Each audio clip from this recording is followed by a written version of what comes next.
Fala, galera! Eu sou o Júlio Carioca e você está no Volume de Jogo. Hoje, no nosso 8º programa, nós vamos falar de Libertadores e Copa do Brasil.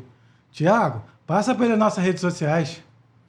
Isso aí, pessoal. Então, lembrando, no YouTube, canal Volume de Jogo. E no TikTok, volume.d.jogo. Pessoal, já estamos mais ou menos com 15 mil visualizações. Então, curte, compartilha, comenta esse nosso programa 08, que nós estamos iniciando nesse momento. Vai lá, Júlio. Pessoal, nós vamos começar falando de Fluminense e Atlético Mineiro, lá no Arena Independência. Tiago, fala o que você achou do jogo. Júlio, primeiro de tudo, passar alguns números específicos que aconteceram nesse jogo, né? Do Atlético Mineiro e do Fluminense. O Atlético teve 25 finalizações e o Fluminense 3, sendo que dessas 3, nenhuma praticamente chegou ao gol do goleiro Everson, né? E o Atlético teve mais posse de bola, teve mais desarmes, teve mais ações ofensivas, ou seja, o Atlético dominou o Fluminense do primeiro ao último minuto da partida, né? E o que a gente não pode conseguir compreender, como que o atual campeão da Copa Libertadores chega para um segundo jogo de quartas de final, tendo vantagem e fica praticamente todo o jogo defendendo, né? E o que a gente pode falar em relação aos principais movimentações, os principais lances dessa partida? O Atlético, desde o início, né, partiu para cima mesmo.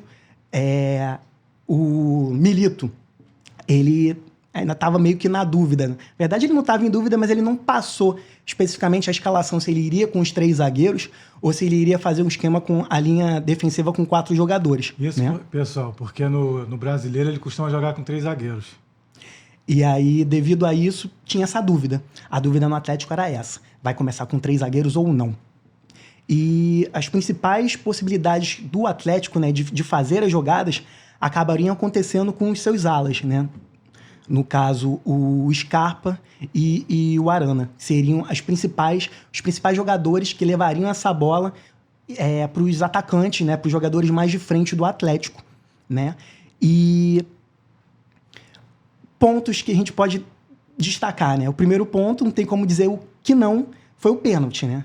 Teve o pênalti, teve a penalidade e que o Hulk cobrou, né? E acabou que o Fábio acertou o canto e ainda encaixou a bola, né? E assim, o que a gente pode falar em relação a esse lance específico? Quando um time tem a possibilidade de sair à frente do marcador, jogando em casa, com força da torcida, estando atrás no agregado do placar e tem a perda do pênalti, podem acontecer 2 situações diferentes. Ou aquele time vai manter a calma, vai manter o foco e vai seguir atacando para tentar conseguir o resultado positivo, ou todo o esquema que o técnico e os jogadores estavam pensando que poderiam fazer do início ao fim da partida, ele iria por água abaixo. Isso nós podemos falar a favor do Hulk, né? Até a gente conversando, né, fora do ar, eu falei uma das entrevistas que o Hulk deu em coletiva, no pós-jogo, dizendo que quando ele perde, né, quando ele tem uma ação específica no jogo que não dá certo, ele levanta a cabeça, ele não deixa esmorecer, ele não fica com a cabeça baixa. Por quê? Ele diz que no momento que ele tem a falha, ele tem que lembrar que aquilo ali é um coletivo. Então, se ele não tiver confiança, o resto do time desmorona junto com ele. Isso é a visão de um líder. O cara é um líder no Atlético Mineiro, né? E devido a isso, devido a essa liderança que o Hulk exerce, e exerce no time, isso ajuda dentro de campo. Tem alguns times do futebol brasileiro que tem jogadores que exercem essa liderança. Outros não. Não tem muito o que falar em relação ao que o Fluminense produziu na partida, porque o Fluminense realmente não conseguiu produzir nada. Então, assim, o Hulk teve essa vertente, né, de conseguir, mesmo estando lá à frente, né, como o jogador principal do ataque, em alguns momentos, até no segundo tempo, ele começou a cair pelas pontas, foi fazer cruzamentos, né, quando teve a troca. Eu acho que a troca do Bernard com o Daverson, não tem como dizer que isso foi o fator preponderantes para a vitória do Atlético. Eu ia perguntar isso, pessoal. Para mim, isso aí foi onde eles ganharam o jogo. Foi quando o Bernat se machucou e entrou o Daverson, né? Por quê? Isso. O Atlético já tinha todas as ações da partida. O Atlético conseguia dominar o meio de campo, né? Com variações de passe, flutuações tanto pelos lados quanto pelo meio. Então o Fluminense não conseguia reter essa bola. O Atlético conseguia fazer com que o Fluminense cada vez fosse mais para trás. Cada vez o Fluminense estava mais recuando, né? Parecia um jogo de ataque contra a defesa de verdade mesmo. Não tinha um contra-ataque. E o primeiro gol do Daverson, você achou que foi falha de alguém, aquela cabeçada? Júlio. Ou foi o Scarpa que cruzou muito bem? O que você achou daquele lance? O que acontece? Quando você vê o início da jogada, em que o Daverson aparece para receber essa bola, tem Thiago Silva e tem Thiago Santos. O Daverson cai como um terceiro jogador pela ponta. Então seria isso aqui. Thiago Silva está aqui, Thiago Santos está aqui, o Daverson está aqui. Thiago Silva olha e vê que o Daverson está longe. Fica como primeiro jogador no primeiro pau. O Daverson se liga nisso e entra no meio dos dois. O Daverson entra entre o espaço dos dois zagueiros, dá um passo para trás, recua, e aí quando essa bola vem, ele consegue cabecear de uma forma que o Thiago Silva não consegue tirar.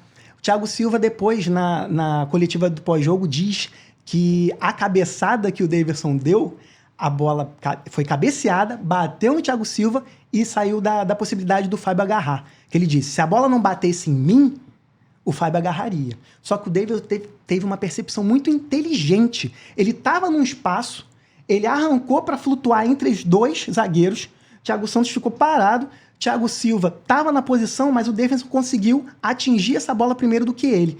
Então, assim, não tem como dizer que o Thiago Silva não falhou. Foi falha do Thiago Silva. Ele ficou acreditando que ele conseguiria pegar aquela bola e que não teria ação do adversário de chegar nela primeiro do que ele. Na minha opinião, pessoal, no segundo tempo principalmente, o Mano começou a perder o jogo quando ele tirou o Kevin Serna e botou o terceiro zagueiro, Antônio Carlos. Você também não achou, Thiago?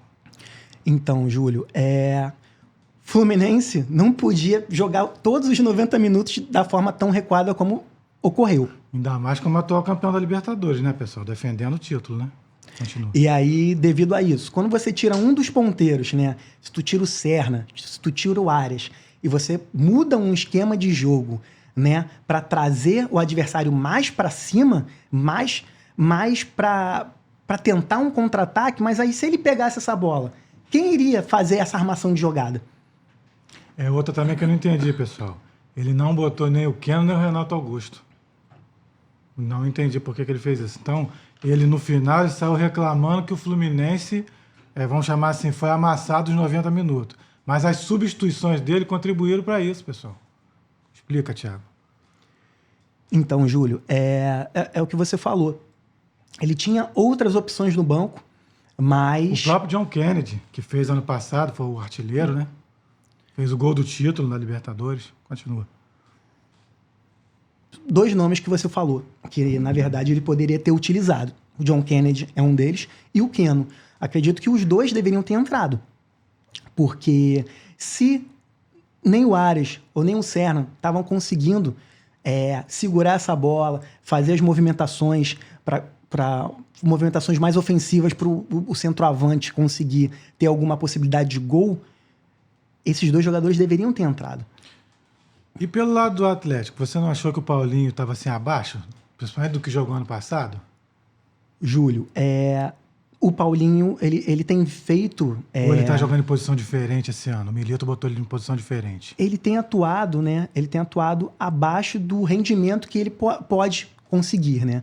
O Paulinho é um jogador técnico, né? Que tem habilidade, é um jogador que está abaixo, né? O problema o Atlético Mineiro tem muitos jogadores para essa posição. Tem muitos jogadores para o ataque. Não sei até que ponto o Milito vai ficar insistindo em ter o Paulinho como titular, caso ele não consiga render o que ele já até rendeu no início da temporada, né? Ele teve uma baixa nesses últimos jogos, né? Até um dos lances, né, durante esse jogo do Atlético contra o Fluminense, ele teve uma possibilidade de um gol praticamente feito, né, dado para ele, que ele consegue perder o arremate final embaixo da trave. Ele chutou de esquerda, né? né? Então, assim, ele não posicionou o corpo de uma forma correta para só empurrar a bola para dentro da rede, né? E aí isso acontece por quê? N fatores. Confiança, como eu disse, que o Hulk falou que tem essa confiança e não perde. O ritmo de jogo, não tem como dizer que ele não está com ritmo porque ele está tendo minutagem, né? Ou outros fatores específicos, não estar 100% do condicionamento, ou estar com a cabeça em outro lugar. Não acredito nisso. O Atlético passa, né? O Milito passa que tem um grupo totalmente na mão. Tanto é que nas próprias entrevistas, quando ele é indagado, né, interpelado, de jogadores que ele não utiliza. Ele não faz como outros técnicos estrangeiros têm feito ultimamente, de falar, não, só falo sobre esse jogador aqui que está jogando. Não me pergunte sobre o outro que não está sendo utilizado. Ele fala, ele dá as respostas sem problema nenhum. Então, assim, voltando para o Paulinho, não tem como garantir o porquê dele não estar rendendo o que ele já rendeu em algum momento. É uma fase? É passageiro? Acredito que sim. Mas acredito que, tendo outros jogadores, né, na mesma posição e que estão ali com muita vontade de conseguir essa vaga, acredito que isso só faça com que vá melhorar o futebol dele. Não acredito num decréscimo por muitas rodadas. Ainda mais que a gente está chegando no final da temporada, né? O Atlético, a gente já falou nos outros programas, ainda continua sendo uma incógnita. Não é porque amassou o Fluminense. Era para ter sido 5-0. Era para ter sido 5-0. Só que assim, foi um jogo. Vai vir Campeonato Brasileiro, vai vir semifinal de Copa do Brasil. O Atlético vai manter esse nível? Não sei. Continua sendo uma incógnita. Só que é uma incógnita que está em 3 competições. O Atlético está na semifinal da Copa do Brasil, o Atlético está na semifinal da Libertadores e está com o Brasileiro aí, né? Vai tocar o barco no Brasileiro até o final da competição. Agora, pessoal, para encerrar o assunto de Atlético Fluminense, eu quero saber do Thiago o seguinte, Thiago, o Fluminense agora é eliminado da Libertadores. O que esperar no Brasileiro? Agora... Muda de técnico, bota o Marcão, deixa esse técnico, o que faria? Não tem que mudar técnico agora, não. É porque assim, né? Futebol é a paixão. Então, assim, os mesmos torcedores que estavam amando o Mano Menezes há 2 semanas são os mesmos que estão pedindo a cabeça dele agora, né? Mas, assim, tá acabando o ano. O Fluminense agora tem o Campeonato Brasileiro. O Mano Menezes conseguiu encontrar formas do time jogar, perdendo o que tinha do Fernando Diniz, né? Então, assim, não tem sentido troca de técnico agora para o Fluminense. Não é viável. Não acredito que o Fluminense vá ser rebaixado. Tem os valores aí. Tem a possibilidade de sair dessa zona de rebaixamento e galgar mais posições acima da tabela, né? Antes da gente acabar de falar de Fluminense e Atlético, um outro ponto que é interessante também da gente abordar é o segundo gol que foi feito pelo Atlético Mineiro, né? A gente falou do primeiro, né? Que eu disse que para mim foi falha do Thiago Silva. E no segundo gol do Atlético, o que aconteceu, né? O Marcelo dá aquele bote, né? O Hulk canhoto conseguiu cruzar com liberdade da ponta direita, pessoal. Completa, Thiago. E aí o Marcelo dá aquele bote errado, né? Ali mais ou menos na intermediária, só que não tem ninguém para fazer a recomposição nesse lado esquerdo dele. Então ele cai para o meio para dar o bote, o jogador adversário consegue contornar essa bola e dar o passe para o Hulk. Nessa faixa de campo, faixa esquerda do Fluminense, o lado esquerdo e do direito do Atlético, não tem essa marcação. O Hulk tem a liberdade para fazer esse cruzamento. E aí, quando o Hulk faz esse cruzamento, mais uma vez o Davidson utiliza muito da inteligência, né? O Davidson pode ser um jogador polêmico, pode ser um jogador que gosta de brincar, de zoar o adversário. Mas assim, mais uma vez, ele tá botando o nome dele aí numa Libertadores, né? Pro bem ou pro mal. Dessa vez pro bem, mais uma vez. O que acontece? Quando tem esse cruzamento, tem 2 jogadores do Fluminense. É o Antônio Carlos e o Guga. O Antônio Carlos não consegue antecipar para cortar essa bola. O Davidson se joga e com a perna esquerda consegue bater essa bola para dentro do gol. Então ele antecipa, ele não deixa essa bola passar, ele se joga nela, o Antônio Carlos não consegue tirar essa bola e o Guga nem chega. Aí você pensa, pô, que bacana, né? Foi sorte. Não. Aí você vai pro pós-jogo. O que o Davidson fala? Nós estávamos treinando essa jogada. Aí, nesse momento, você vê quem é técnico e quem não é técnico. O Milito treina a jogada. O Milito fez essa jogada de preparação para um cara que nem titular era. Então, ele tem cartas na manga para utilizar. Porque você pode parar para pensar, Júlio. Você, como técnico, você colocaria o Daverson tendo, sei lá, o Vargas no banco? Tendo o Palácios no banco? Vai variar de acordo com o que você treinou, de acordo com a situação específica do teu time. E o que me surpreendeu mais foi ele botar o Davidson e trazer o Hulk para a ponta direita. E deu certo. É sorte. Mas se você acabou de falar que ele treinou... É treinamento. Então os caras treinam. Aí você sai do Atlético. Ganhou. Com méritos. Então bacana. Eu acho legal quando o treinador vem ou o jogador vem e fala: treinamos isso. Ou então, erramos isso. Porque assim, o jogo vai ter um vencedor e vai ter um perdedor. Isso é fato. Agora tem quem vem e fala e quem vem E omite. Entendi. Aí vamos pro Mano Menezes. O Mano Menezes sempre tenta explicar o que acontece, né, durante a partida, ou o que deixou de acontecer, que ele esperava que fosse acontecer.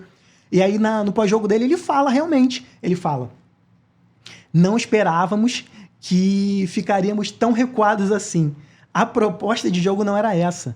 Mas em todos os momentos da partida, o Atlético teve as suas ofensivas e nós não conseguíamos marcar. O próprio Mano Menezes disse. Mas vem um ponto de interrogação aí de novo, pessoal. Como é que ele não esperava que botou o terceiro zagueiro? A questão é, se você não consegue marcar... E outra coisa que ele falou, ele não teve a bola. Então, o Atlético teve a posse de bola, mas não era aquela posse de bola de troca-passe. Não, era... faz a profundidade da jogada, faz o cruzamento certo pro jogador que tá ali para antecipar. Não é aquele toque de bola de um lado pro outro, volta pro zagueiro, recua pro goleiro, recomeça a jogada. Não, era movimentação, pressão mesmo. Era transição rápida e mantendo no campo do adversário, né? E o Mano, já dizendo que não tinha essa bola, botando mais um zagueiro, ele só trouxe o adversário para cima dele, né? O que eu acredito que ele deveria ter feito, Júlio? Tem o meio-campo. Quem são os dois jogadores ali de contenção do Fluminense no meio-campo? É Martinelli e eu acho que é Bernal. Seriam eles, certo? Se você está querendo levar o time à frente e os seus pontas não estão num dia inspirado, você vai arriscar. Você vai arriscar trazendo ele para cima de você, para um contra-ataque, ou você pode tirar um desses dois jogadores ali e tentar botar um outro para flutuar. Entendeu? Ele poderia ter, os que a gente falou, a gente poderia ter colocado um outro atacante, ou poderia ter colocado o Keno, jogado um pro meio campo, para tentar sair com 3, uma linha de 3 e ter um atacante na frente. Mas ele não fez isso. Ele fez a linha de trás lá, de 3 atrás. Pessoal, agora vamos falar do time carioca que deu certo na Libertadores. Thiago, fala para eles do primeiro tempo de São Paulo e Botafogo. O que você achou? Isso aí, gente. São Paulo e Botafogo. Botafogo conseguiu, né, essa classificação. Muitos não acreditavam, né? Falavam que a tradição do São Paulo iria se impor ao Botafogo, que chega na hora do vamos ver e não consegue, né, o título ou chegar nas principais posições da competição. Mas então, o que aconteceu nesse jogo, né? Principalmente no primeiro tempo?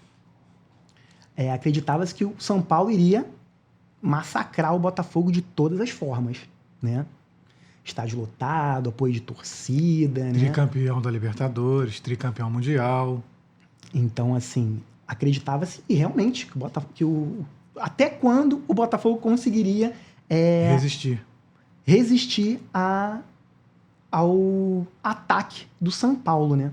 Só que calhou nessa troca de passes, movimentação e preenchimento de espaços no meio campo, né? O que aconteceu de diferente do Botafogo para o São Paulo é o que a gente costuma falar basicamente toda rodada e toda resenha, né, do nosso programa aqui. Os jogadores de contenção, os volantes das duas equipes. Eu acho que o diferencial da partida foi isso, né?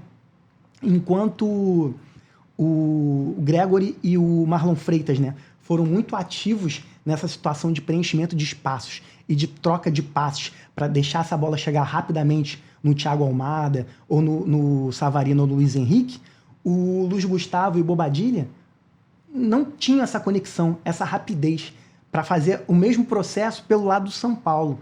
Então acabava que, para os movimentos rápidos, para esses giros, né? Para esse deslocamento de espaço, que o Botafogo é muito dinâmico, né? Tinha isso a partir do primeiro espaço do meio campo, né? Ou com o Gregory ou com o Marlon Freitas. Já o São Paulo não teve isso. Não tinha essa rodagem rápida da bola, da transição rápida da bola. E aí, o que determinou, né, para que o resultado fosse esse 1-1, né, no tempo normal, acabou sendo o Botafogo sair muito rápido, né? Com 14 minutos o Botafogo fez 1-0. E assim, foi um lance bastante interessante do Botafogo. Por quê? O gol do Botafogo, ele acontece numa triangulação em que qualquer pessoa que ou já jogou futebol, ou já treinou numa escolinha, ou já trabalhou já atuou numa categoria de base, é uma jogada fácil. É uma jogada que é feita tanto no futsal, como uma jogada feita no futebol de campo. Tem um tripé. Nesse tripé, um jogador vem com a bola, um terceiro jogador que está na direita cai para a esquerda. Aí o jogador que está no meio cai para a direita. E o jogador que está na esquerda vem para o meio. Então eles meio que trocam de posição. E aí a defesa adversária não tem a noção do que vai acontecer. Porque um que estava na marcação de um, ele vai manter nesse ou vai virar para o outro que estava na posição totalmente oposta. E aconteceu isso no gol do Botafogo. Foi uma trama muito bem armada e muito bem executada, que calhou no gol do, né? Gol do Almada, né? O gol foi do Almada, Isso. mas o cruzamento foi do Savarino, o goleiro rebateu e o Almada fez de cabeça. Então, mas o início da jogada sendo esse, foi perfeito, perfeito. Então, assim, você acaba fazendo com que, tendo elementos diferentes do habitual, do usual. Você quebra toda a linha defensiva do adversário, porque eles ficam na dúvida do que fazer, né? Mas aí, tomou o gol o São Paulo. O que o São Paulo fez? Partiu para cima, desistiu do jogo? Não, seguiu no processo. Aí, para mim, tiveram dois lances pontuais do jogo de Botafogo e São Paulo. O primeiro deles foi o pênalti. Eu vou passar para o Júlio para perguntar se ele achou que aquilo foi pênalti ou não. Eu achei que não, pessoal. Que o Baixo estava disputando a bola, estava de costas para a jogada. A bola bateu no braço dele realmente, só que foi muito de perto. Não tem como ter reflexo a pessoa de costa. Então, para mim, não foi pênalti.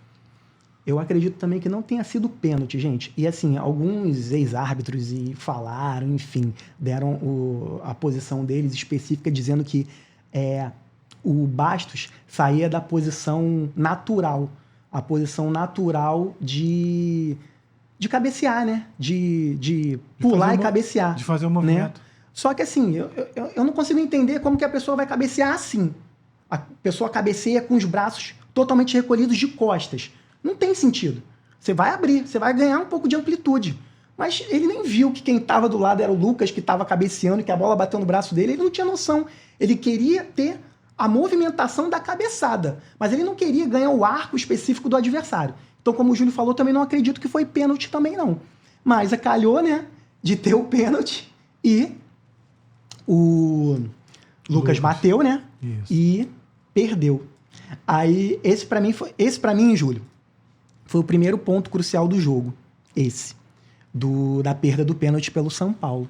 Isso no primeiro tempo, pessoal. Mas eu quero saber de você, no segundo tempo, o que aconteceu que o São Paulo empurrou o Botafogo para trás e chegou a perder 2 gols, né? Sim.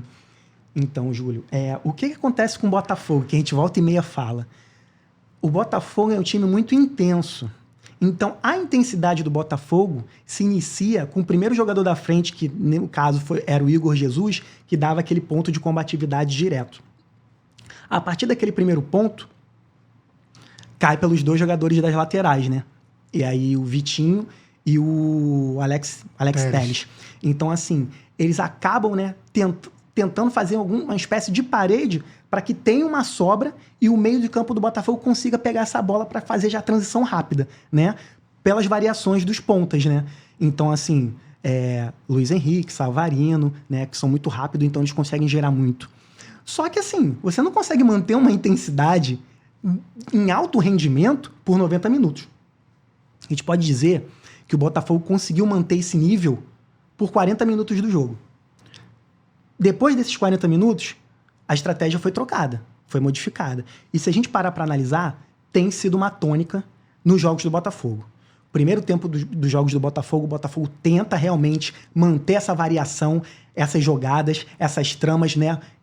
Eles tentam fazer muito com 2 ou 3 jogadores, então acaba fazendo triangulações mesmo, né? De troca de espaços, né? Preenchimentos e finalização rápida, certeira. Só que acaba caindo. O nível cai no segundo tempo, né? E foi mais uma vez o que aconteceu.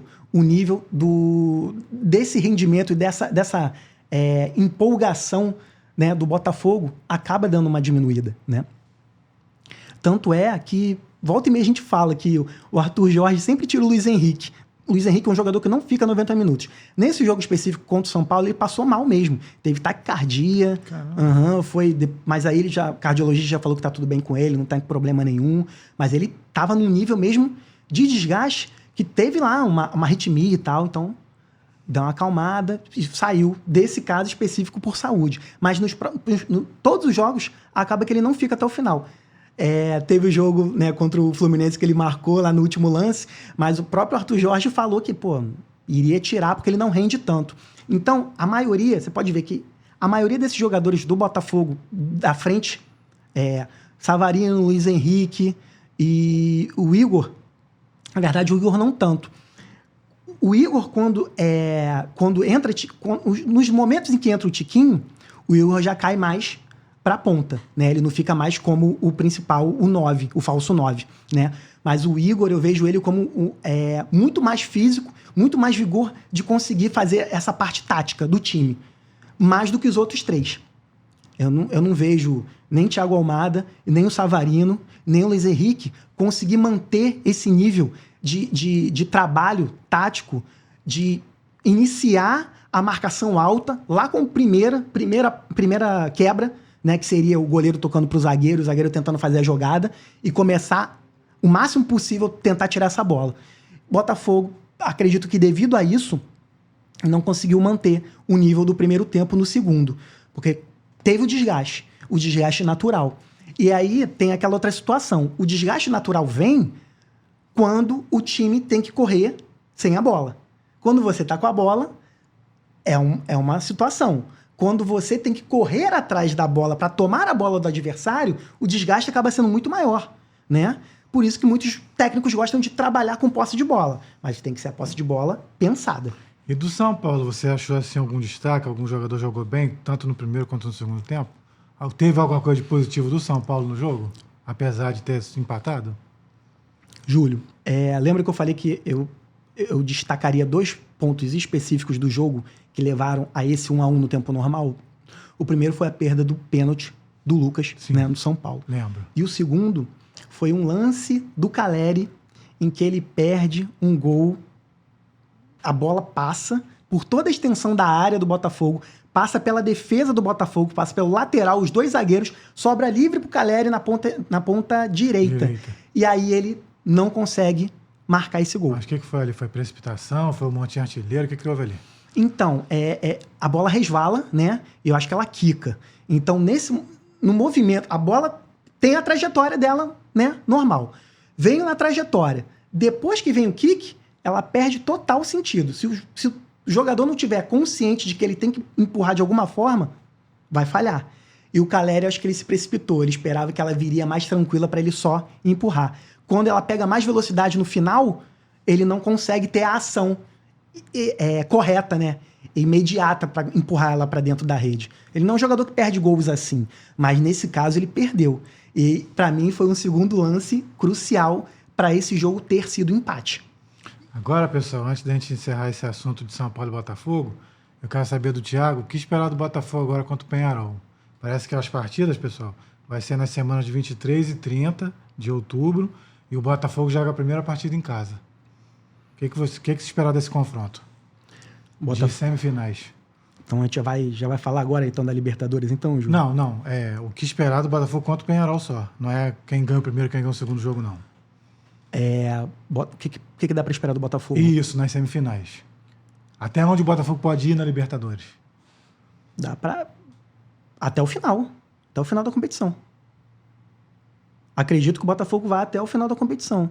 Não acredito, com todo respeito ao Peñarol e ao Aguirre, e o Aguirre subiu muito no meu conceito no momento em que, lembro na última resenha que a gente comentou, Que ele falou que já vinha estudando que ele Flamengo, já vinha que estudando o preparando. Flamengo antes de pegar o The Strongest. Lembro. Então, assim, ele subiu muito no meu conceito em estar estudando um possível adversário lá à frente, mesmo não tendo conseguido aí na classificação com que ele ainda vai pegar. Eu não vejo isso nem como, então ele estava menosprezando o adversário anterior. Não necessariamente. Talvez ele já tivesse mapeado totalmente aquele adversário e não tinha o que tirar a mais. E a partir daí ele já estava começando a vislumbrar o que poderia vir depois. Então eu acho isso muito inteligente, eu acho isso muito interessante. Então eu acredito que ele também já esteja mapeando o Botafogo e saiba o que o Botafogo tem de melhor. Até porque não é muito difícil dizer o que o Botafogo tem de melhor. A gente sabe, né?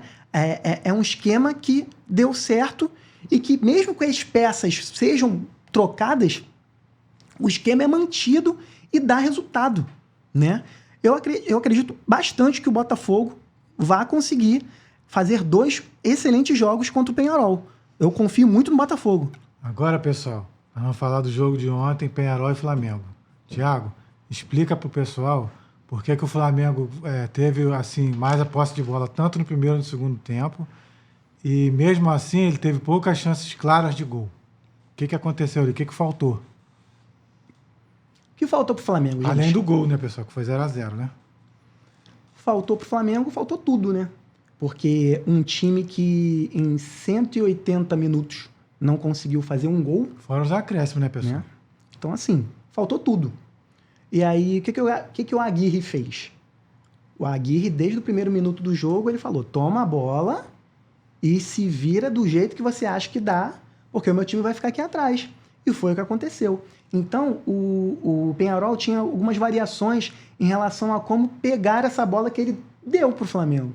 Então, em alguns momentos, tinham 2 jogadores à frente que tentavam, né, espetar os zagueiros do Flamengo para ver se eles conseguiam pegar aquela bola ali, uma sobra. Quando o Flamengo vinha um pouco mais rápido, né, um pouco só, porque o Flamengo não teve rapidez em momento nenhum no jogo, quando tentava fazer essa jogada, 5 jogadores, às vezes 6 jogadores lá na primeira linha de defesa do Peñarol e com 3 jogadores no meio e ficava só um à frente. Então, assim, o Peñarol abdicou totalmente de fazer qualquer tipo de jogada ofensiva, né? E deu a bola pro Flamengo. E aí, o que o Flamengo fez com essa bola? Quem são os armadores? Quem seriam os jogadores principais que deveriam municiar os atacantes ou tentar fazer as batidas de longa distância para tentar ver se o goleiro do Peñarol estava numa noite inspirado ou não? Arrascaeta, né? De La Cruz. Só que nenhum dos dois, né, conseguiu atuar, né, bem.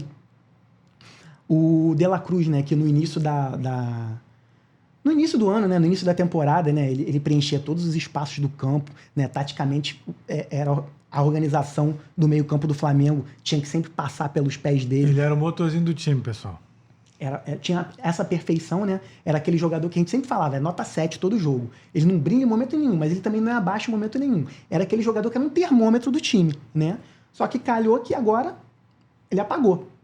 Vagalume vai e chega uma hora e foi De La Cruz. Aconteceu isso com De La Cruz. E aí, infelizmente, né? Infelizmente pro Flamengo, né? Infelizmente pro Peñarol, acontece a mesma coisa com a Arrascaeta já há algum tempo, né? Não vou falar diferente do que eu falei no outro programa, né? Porque no último programa eu falei, Arrascaeta tá lesionado, bichado, tem que se aposentar, sair do Flamengo, enfim. Mas dos pés dele, a gente não acredita que vai sair alguma situação criativa. Eu não acredito ainda que possa sair, né? Só que contra o Peñarol, mais uma vez, não aconteceu. E aí, no momento que não acontece, com esses 2 jogadores, quais são as outras possibilidades que o Flamengo tem? Tirando o Arrascaeta e tirando o De La Cruz nesse meio campo. Jogar pelas laterais, pessoal. Mas como com o Varela e o outro que quase não apoia? O Ayrton Lucas e o Wesley não apoiam mais? Não tinha que ter entrado de começo na partida? É o que o Júlio falou. Se você não tem 2 jogadores de setor de meio campo que são os organizadores e armadores que podem municiar, né, os jogadores de frente, você vai utilizar os laterais. O Wesley e Varela é muito diferente um jogador do outro. O Varela, ele fica mais, né? O Varela é mais defensivo. O Varela praticamente quase não vai à frente, né? O Wesley já tem mais essa característica ofensiva, né? Já em relação ao... Lateral esquerdo. Ao Ayrton Lucas com o Alexandro. O Alexandro, no jogo, né, contra o Peñarol, ele até teve 2 ou 3 boas jogadas, boas tramas, que não começaram nos pés dele. Alguns jogadores de meio campo, até um dos momentos foi o Arrascaeta, eles conseguiam fazer uma troca de passes, às vezes com a atuação do Gerson também. Arrascaeta jogou na ponta, o Alexandro fez o cruzamento e aí tentou uma cabeçada o Gerson. Então, assim, tiveram 2 ou 3 situações que o Alexandro participou ofensivamente. Mas, assim, de novo, 2 ou 3 em 90 minutos. É muito pouco de jogada ofensiva para um time que nem o Flamengo. Então, calhou de não tem o De La Cruz e a Arrascaeta conseguindo fazer as principais jogadas do time. Cai para um lado, o Varela não apoia. Vem para o outro, Alexandro vai, mas acaba não conseguindo ser tão agudo como deveria. Aí já matamos 4 possibilidades, né, Júlio? Quais são as outras 2 que a gente tem? Eu quero saber do Thiago, pessoal, antes que eu esqueça. Para mim, o principal lance do Flamengo no primeiro tempo foi aos 29 minutos, quando cruzaram a bola para o Bruno Henrique, ele cabeceou e o Plata ficou parado, não conseguiu chutar para o gol. Explica para o pessoal aí, Thiago, o que é que ele errou. Gente, na minha visão, como profissional de educação física, o que aconteceu com o Plata ali? Ao invés dele ficar reto e chapar aquela bola, bater na perna que fosse, ele agacha. Ele faz um semi-agachamento, aquela bola vinha para a esquerda dele, só que ele estava direcionado com a direita. Resultado, a cabeça pensou uma coisa e a perna não reagiu em nada. Então, assim, biomecanicamente, Júlio, era para ele ter ficado reto e batido quando a bola passasse por ele. Ele não estava no natural dele. Ele agachou. No que ele agachou, ele já perdeu todo o sentido. No que ele perde sentido, era para ir com uma perna, a perna já tinha passado por uma quando vem na outra. Tanto que os 2 movimentos que ele faz são, ele agacha e quando ele levanta, ele viu que ele fez a burrada, ele faz assim. Foi o que ele fez. Porque ele não teve a noção, ele não teve o sentido, não teve o tempo de reação correto e adequado da questão cognitiva para a questão motora. Não deu liga. A cognição dele foi diferente da parte motora. E aí deu errado. E eu também acho que foi o principal momento do Flamengo no primeiro tempo. Agora, pessoal, vamos passar para o segundo tempo, que teve mais de 45 minutos, né? Acho que foi 10 minutos de acréscimo. Teve bastante tempo de acréscimo. Eu quero saber de você por que a maior contratação do Flamengo na história do clube nem entrou no jogo. É uma excelente pergunta. Aí o Júlio me fez essa pergunta, aí eu repasso para ele. Júlio, por que Matheus Gonçalves joga tão pouco tempo no Flamengo? A gente já falou isso na primeira ou segunda resenha. O Tite não confia no pessoal da base. Quando coloca pouco tempo, não passa a confiança para os meninos. Aí chega na hora do vamos ver, os garotos não desenvolvem. Matheus Gonçalves, para mim, fez a principal jogada do segundo tempo do Flamengo. Foi aquela arrancada que ele dá, ele joga para o lado, joga para o meio e faz uma espécie de cruzamento que chega para o goleiro tira. E no jogo do contra o Grêmio, apesar de ter botado o time reserva e perdido por 3-2, o Matheus Gonçalves, para mim, foi o principal jogador do primeiro e do segundo tempo. E o Felipe Tereza, que nunca tinha jogado no time de cima, entrou em poucos minutos e fez um gol de cabeça. O que faltou ontem, um cara para fazer gol. E é isso, Júlio. Então, assim, a sua pergunta é ótima. Eu também gostaria muito eu gostaria que alguém tivesse perguntado isso pro Tite, né? Tite, e o Alcaraz? E esse valor todo aí que pagaram por ele, você vai botar ele onde? Como segundo volante de novo? Ou você vai botar ele lá na frente? Mas só que o Tite, pessoal, infelizmente, nem todas as perguntas que as pessoas fazem, ele não responde. Então o torcedor fica sem saber.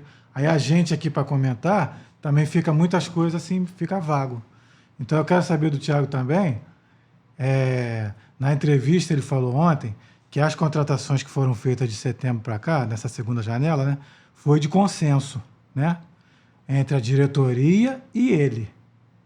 Aí eu te digo, se de setembro para cá foi de consenso essas contratações, quem falhou nessa história aí? Se um está concordando com o outro e as contas não está dando certo. Então, se todos estão concordando, a falha é em conjunto, né? Todos eles falharam, né? Todos eles fracassam, né? Fracassaram e continuam fracassando, né? Diretoria, comissão técnica e afins, né? Agora, para encerrar esse assunto de Libertadores. Tiago, você tinha falado num short que você colocou no canal que o Flamengo estava jogando o jogo do ano contra o Peñarol, né? Aí eu te digo agora, o que falar pro torcedor do Flamengo, né? Acabou o ano com essa derrota de ontem? Então, torcida do Flamengo, né? O ano não acabou porque ainda tem ainda uma possibilidade aí de Copa do Brasil, né? Mas metade do ano já acabou, né? Então, posso dizer que 50% do ano já foi pro ralo, já? Pra torcida do Flamengo, pro Flamengo? Vale essa resposta? Acredito que sim, né? Porque os brasileiros já abdicaram. A Libertadores já foi eliminado ontem, então agora só resta a Copa do Brasil, que é o assunto que a gente vai falar agora, pessoal. Eu queria que você dissecasse aí pro pessoal como chegam esses 4 times aí grandes, né? Que vão disputar essas semifinais da Copa do Brasil. Isso aí, gente. Então, né, a Copa do Brasil calhou que 4 grandes times, né, chegaram nas semifinais, as semifinais da competição. Um dos jogos vai ser entre o Atlético Mineiro e o Vasco, e o outro entre Flamengo e Corinthians. Atlético Mineiro a gente já falou bastante hoje, né? Então, assim, só que é aquele ponto de interrogação do que é o Atlético Mineiro, sendo que o Atlético Mineiro é um time que continua em 3 competições, né? Assim como o Corinthians também. E aí a situação do Corinthians acaba sendo mais inusitada ainda, porque ele está num Z4 de brasileiro e continua numa semifinal de Sul-Americana e uma semifinal de Copa do Brasil. E na Sul-Americana ele bota um time, no brasileiro coloca outro, pessoal. Aí eu não sei o time que ele vai botar na Copa do Brasil. Assim, Júlio. Então, o Atlético Mineiro, né? Atlético Mineiro pegando o Vasco. No caso, vai ser o primeiro jogo contra o Vasco em casa. Atlético Mineiro. Futebol, né, é momento e é confiança. O momento do Atlético é bom e a confiança está lá em cima, né? E vai jogar primeiro em casa. Vai pegar o Vasco. O Vasco é aquele time que subiu até um ponto e agora é aquela dúvida. Vai continuar subindo ou vai ter uma queda, né? Um dos shorts que eu fiz também, eu falei que acho que o Vasco está a 7 pontos de um G6 e a 7 pontos de um Z4. Ou seja, ele está naquele fiapo ali de vou fazer o quê pro resto da minha temporada, né? Isso num recorte de brasileiro. Um recorte de Copa do Brasil, eliminatórias de 2 jogos. Então, assim, são 2 jogos, são 2 dias. Se o time estiver legal naqueles dias, perfeito. Se não, vai dar problema. Vendo hoje, né? Vendo hoje o que é o Atlético Mineiro, vendo hoje o que é o Vasco, como do Atlético a gente já dissecou muito, né? E a gente não falou praticamente nada de Vasco hoje, vou falar um pouquinho de Vasco, então. O Vasco, praticamente a torcida sabe de cor qual é o time titular do Vasco hoje, né? Só tem uma indefinição nesse time do Vasco no momento, que é aquele setor, né, da ponta, né, que jogaria o Adson e que, como ele está lesionado, fica aquela dúvida. Quem entra no lugar, né? Às vezes vem o Ryan, às vezes vem o Emerson Rodrigues e tem a possibilidade do Jean Davi também, né? Apesar de eu não achar que o Jean Davi vai render jogando pelos lados do campo. Eu acho que ele poderia ter uma chance, o Rafael Paiva poderia dar uma oportunidade para ele no lugar do Payet, jogando ali pelo meio, mas jogando centralizado mesmo, não que nem o Payet que joga pela esquerda, mas centralizado no meio. Eu acho que ele poderia render bem ali. Acho que poderia dar uma chance para ele em relação a isso. Uma dúvida que eu tenho, vou tirar com o Thiago. O Coutinho já tem condição de começar de titular, Thiago? Ou é melhor ele continuar entrando no segundo tempo mesmo? Eu ainda acho arriscado, Júlio. Ainda mais exemplo, num jogo de Copa do Brasil. Agora, vou começar com o Coutinho, jogando lá na Arena MRV, no primeiro jogo de semifinal da Copa do Brasil, quanto o Atlético tá doido pra papar isso aí. Eu acharia arriscado. Agora, tem mais tantas rodadas de Campeonato Brasileiro. Vamos colocar ele num jogo mais tranquilo, que ele comece e que tenha a chance de estar jogando em casa, sem aquela cobrança exacerbada no nível que ele veio pro que é o futebol brasileiro hoje. Então, eu acho que seria mais interessante ele ter essa rodagem do início e tentando fazer 90 minutos num jogo mais tranquilo. Eu não colocaria ele de início numa partida decisiva de Copa do Brasil contra um time que está totalmente empolgado. Entendeu? Para encerrar o assunto Copa do Brasil, Vasco e Atlético Mineiro, eu quero saber do Thiago o que o Vasco tem que fazer de diferente na primeira partida lá no Mineirão para não repetir o amasso que o Fluminense tomou. O que o Vasco tem que fazer de diferente? Perfeito. Pensando que ainda vai decidir em casa, né? Ainda tem isso. Não é a última partida, né? Como foi o Fluminense. O que o Vasco tem que fazer de diferente, gente? Mostrar que tem poder ofensivo. Que o Fluminense abdicou disso. O Fluminense abdicou de atacar. O Vasco tem que atacar o Atlético Mineiro. Uma coisa que eu não falei. O Everson, né? O goleiro do Atlético Mineiro, ele não deu entrevista, né, naquela zona que o pessoal, depois que sai do jogo, pós-jogo e tal. Mas ele falou uma frase, brincando, mas que foi totalmente realidade. Perguntaram, Everson, fala com a gente e tal. Ele, não, eu nem toquei na bola. Foi isso. O Everson não tocou na bola. Então o Vasco tem que mostrar que tem poder de fogo. E não pode ser aquela mesma jogadinha que a gente fala toda semana. Lucas Piton cruza, Veguete cabeceia. Tem que ter um repertório maior. Tem que ter um repertório diferenciado. Não é ter esperanças de Paê fazendo cobrança de escanteio e batendo falta. Hugo Moura, Matheus Carvalho, ou os Forza, se jogar, eles têm que ajudar na construção de jogadas. Eles não podem só destruir as jogadas e passar essa bola. Lembra o que eu falei em relação à diferença entre o Botafogo e o São Paulo? Os dois primeiros jogadores do meio campo. Se o Vasco conseguir chegar à frente com maior quantidade de jogadores para fazer as jogadas, o Vasco pode conseguir alguma coisa. Se deixar no mesmo processo que o Fluminense fez, vem recuando, joga lá para trás, deixa o Hugo Moura e o Matheus Carvalho mais recuados, mais próximos dos zagueiros, e vamos fazer ligação direta, vai fazer vergonha, vai passar sufoco. Então o Vasco tem que ter um repertório. Teve tempo para treinar, tá tendo tempo para treinar, né? O Rafael Paiva motiva esse time. Tem o elenco nas mãos, tem esse grupo nas mãos. É ver o Vasco tem que mostrar hoje que ele... É o que o Rafael Paiva falou nas últimas coletivas dele. Ele falou assim, nesse momento, depois do empate contra o Flamengo e da derrota para o Palmeiras, nos dois pós-jogos, ele falou o seguinte, nesse momento nós conseguimos jogar contra qualquer equipe do Brasil. Vai chegar um momento que nós vamos começar a ganhar dessas equipes. Então a hora é agora. Agora, pessoal, para encerrar a resenha de hoje, eu quero saber do Thiago o que esperar de quarta-feira, dia 2, Flamengo e Corinthians aqui no Maracanã. O Flamengo ontem se ressentiu de um jogador de área, né? Na entrevista falaram muito. Faltou o jogador de área para botar a bola para dentro. Como é que vai fazer na quarta-feira o Gabigol com essa tão pouca minutagem que ele está tendo? Jogador de áreas. Aí, um fato curioso, né? O Bruno Henrique está sendo utilizado como esse falso 9. Beleza. Aí o Tite vem um dia e fala, o Carlinhos, ele é decisivo. Foi decisivo contra a Bolívar, foi decisivo contra a Vitória, foi decisivo não sei contra quem. Pô, bacana. Aí chega o jogo contra o Peñarol, ele não bota o Carlinhos. Mas ele é um jogador...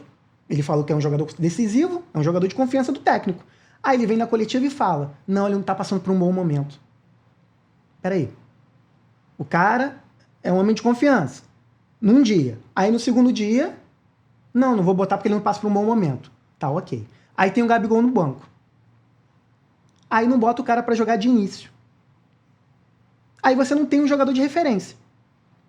Aí ele vem na coletiva e fala, nós não estamos conseguindo jogar porque todo o jogo, né, toda a estrutura do time era feita para jogar com o Pedro. Então precisava de um jogador que nem o Pedro.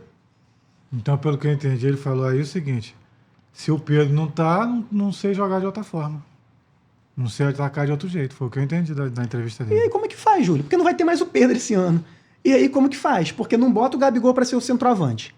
Aí o Carlinhos não bota nem o cara. O cara tem, sei lá, 2 metros. Aí nos últimos lances do jogo bota o Davi Luiz como zagueiro, porque fala que ele pode ser um bom cabeceador, mas não bota o cara. Não bota o Carlinhos.